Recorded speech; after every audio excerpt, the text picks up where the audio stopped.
കഥ പറഞ്ഞു വിപ്ലവം വരുത്തിയോർ, കഥ പറഞ്ഞു ഇരവുകൾക്കു കനവുകൾ കൊടുത്തവർ.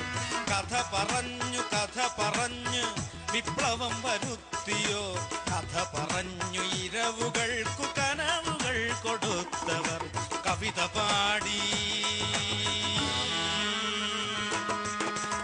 പാടി പുലരികൾക്കു പൂക്കളെ കൊടുത്തവർ, പൂക്കളെ കൊടുത്തവർ. വരികയായി പുതിയ ഭാവതാളമാർന്നു വീണ്ടും വരികയായി കഥ പറയാൻ വരികയായി, കഥ പറയാൻ വരികയായി. കഥ പറയും AVT, കഥ പറയും.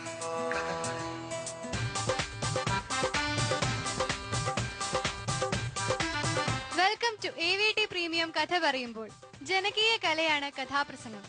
കഥാപ്രസംഗ കലയ്ക്ക് പുത്തനുണർവേകിക്കൊണ്ട് AVT പ്രീമിയം കഥ പറയുമ്പോൾ മുന്നേറുകയാണ്. ഇനി ഇന്നത്തെ എപ്പിസോഡിലേക്ക് നമുക്ക് സ്വാഗതം ചെയ്യാം നമ്മുടെ ഏറ്റവും പ്രിയപ്പെട്ട ജഡ്ജസിനെ.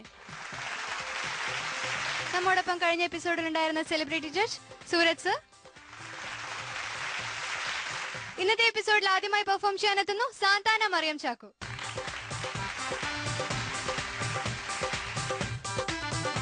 ഹായ് സാന്താന. ഹലോ ചേച്ചി. നല്ല ഭംഗിയുണ്ട് കേട്ടോ കോസ്റ്റ്യൂം. ഏതാണ് സാന്താന പറയാൻ പോണത്? ശ്രീബുദ്ധൻ ജീവചരിത്രം.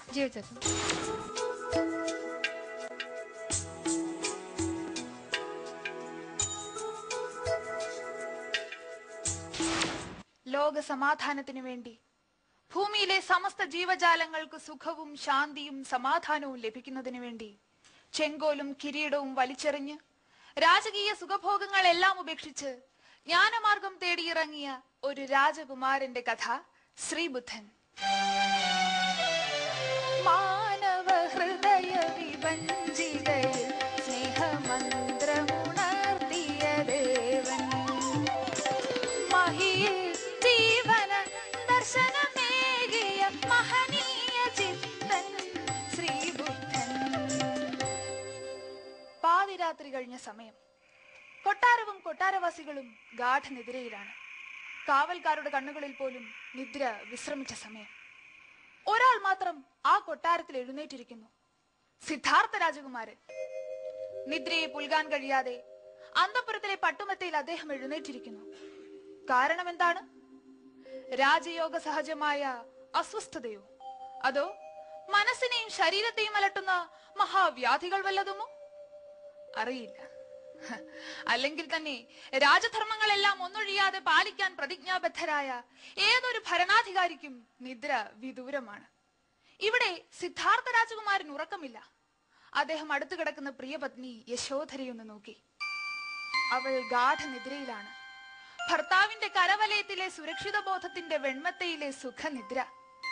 യശോധരയുടെ മാറിൽ പറ്റിച്ചേർന്ന് കിടക്കുന്നു പൊന്നുമോൻ രാഹുലൻ.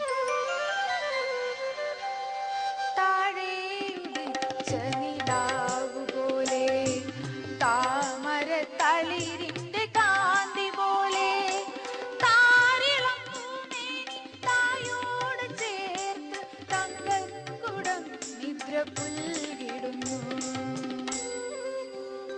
പ്രപഞ്ചത്തിലെ സർവ്വ സുഖങ്ങളും വാരിക്കോരി ലഭിച്ചിട്ടും സർവ്വ സൗന്ദര്യത്തിന്റെയും സൽഗുണങ്ങളുടെയും സമ്പൂർണ്ണ ഭാവമായ പ്രിയ പത്നിയെ ലഭിച്ചിട്ടും ഓമനിക്കാൻ 1000 ചന്ദ്രശോഭയുള്ള പൊന്മകനെ ലഭിച്ചിട്ടും എന്തേ സിദ്ധാർത്ഥ രാജകുമാരന് മാത്രം ഉറക്കമില്ല?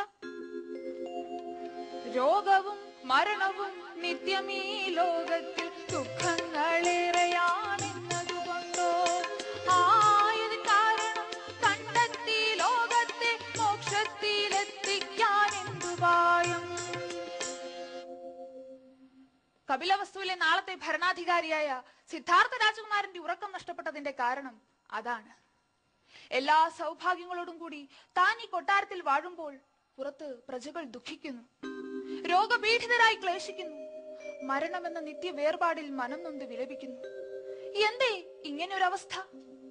സിദ്ധാർത്ഥ രാജകുമാരന്റെ മനസ്സ് വ്യാകുലമായി. അദ്ദേഹം മെല്ലെ എഴുന്നേറ്റു. തിരിഞ്ഞു കിടക്കയിലേക്കൊന്ന് നോക്കി. പ്രിയ സഖി യശോധര, പൊന്നുമോൻ രാഹുലൻ. ആ ശിരസ്സൊന്ന് കുനിഞ്ഞു. തന്റെ ആത്മാവിന്റെ അംശമായ രാഹുലിന്റെ കുരുന്നു കവിളിൽ തൂവൽ സ്പർശനം പോലെ ഒരു ചുംബനം അർപ്പിച്ചു. മെല്ലെ നടന്നു പുറത്തേക്കുള്ള വാതിൽക്കലേക്ക്. അതോടൊപ്പം ആ മനസ്സ് മന്ത്രിച്ചു, സർവജന മോക്ഷം, അതിനുള്ള ജ്ഞാനമാർഗം തേടി പോവുക. സിദ്ധാർത്ഥ രാജകുമാരൻ ശബ്ദമുണ്ടാക്കാതെ വാതിൽപ്പാളികൾ മെല്ലെ തുറന്നു. പുറത്ത് ഇരുൾ പരന്നു കിടക്കുന്ന രാജവീഥിയിലേക്ക് നോക്കിയപ്പോൾ കഴിഞ്ഞൊരു ദിവസം ഒരു ഉല്ലാസയാത്രയിൽ താൻ കണ്ട ചില കാഴ്ചകളിലേക്ക് അദ്ദേഹത്തിന്റെ മനസ്സുപോയി. ചന്ദൻ തെളിയിക്കുന്ന തേര്, പ്രകൃതി ഭംഗി ആസ്വദിച്ചുകൊണ്ട് സിദ്ധാർത്ഥ രാജകുമാരൻ ആ തേരിൽ അങ്ങനെ ഇരിക്കുന്നു. പെട്ടെന്ന് രാജകുമാരൻ വിളിച്ചു പറഞ്ഞു, ചന്ദ, ആ തേരൊന്ന് നിർത്തൂ. ചന്ദൻ തേര് നിർത്തി. തേരിൽ നിന്ന് പുറത്തിറങ്ങി വഴിവക്കിലേക്ക് നോക്കിയ രാജകുമാരൻ കണ്ടു, കൊട്ടിയൊലിക്കും വൃണത്താൽ കരളു പറിക്കും വേദനയോടെ വീഥി തന്നരുകിൽ കിടക്കുന്നു വൃദ്ധനൊരാ. വീഥി തന്നരുകിൽ കിടക്കുന്നു വൃദ്ധനൊരാ. ചന്ദ, എന്താ ഇത്? എന്താ ഞാൻ ഈ കാണുന്നത്? എന്തിനാണ് അയാൾ വിലപിക്കുന്നത്? മടിച്ചാണെങ്കിലും ചന്ദൻ മറുപടി പറഞ്ഞു, കുമാര, അയാൾ ഒരു മഹാരോഗിയാണ്, കുഷ്ഠരോഗി, മറ്റുള്ളവർ ആട്ടിയോടിക്കുന്ന മഹാരോഗി, അടുത്തു ചെന്ന് ഒരു തുള്ളി വെള്ളം പോലും ആരും നൽകാത്ത മഹാരോഗി. ആ ശരീരം മുഴുവൻ കാണുന്ന പഴുത്തു പൊട്ടിയൊലിക്കുന്ന വ്രണത്തിന്റെ വേദന കൊണ്ടാണ് അയാൾ കരയുന്നത്. മനോവേദനയോട് സിദ്ധാർത്ഥ രാജകുമാരൻ വിലപിക്കുന്ന ആ രോഗിയെ നോക്കി നിന്നു. ഒടുവിൽ ചന്ദന്റെ നിർബന്ധത്തിന് വഴങ്ങി തേരിൽ കയറി യാത്രയായി. ആ തേരെങ്ങനെ മുന്നോട്ട് സഞ്ചരിക്കവേ അതാ വരുന്നു ഒരു വിലാപയാത്ര. ചന്ദ, ആ തേരങ്ങ് നിർത്തൂ. എന്താണ് എതിരെ വരുന്നത്? കുമാര, അതൊരു വിലാപയാത്രയാണ്. ആരോ ഒരാൾ മരിച്ചു. ആ മൃതശരീരം മറവ് ചെയ്യാൻ ശ്മശാനത്തിലേക്ക്